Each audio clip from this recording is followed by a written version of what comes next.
story hits home, especially if you live in Roy, Liberty, Garland City, Monticello, or Tooele.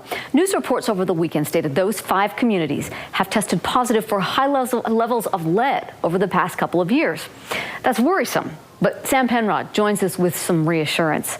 So, Sam, you're telling us this isn't another Flint, Michigan?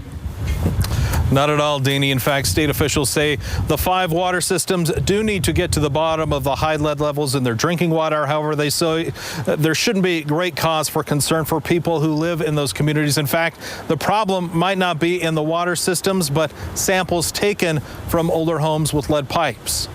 We've lived here 38 years. And Pat and Jerry Wilkins of Roy say they've never had reason to worry about the water coming out of the tap.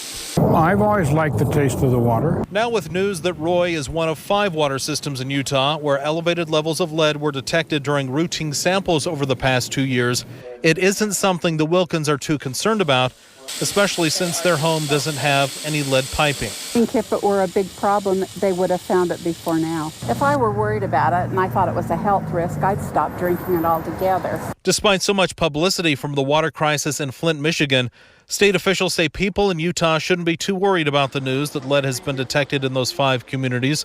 First, because federal guidelines are strict, 15 parts per billion before lead in the water raises a red flag. And second, the levels in Utah are nowhere near what was found in Michigan. Probably the cause is individual home plumbing. The cause is likely from old pipes installed decades ago before lead piping was no longer used.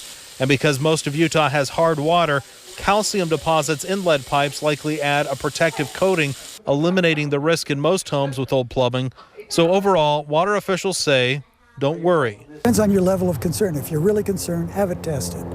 If you feel confident that if I flush it, at least for the water I drink, I'd be okay, I concur, they would be okay.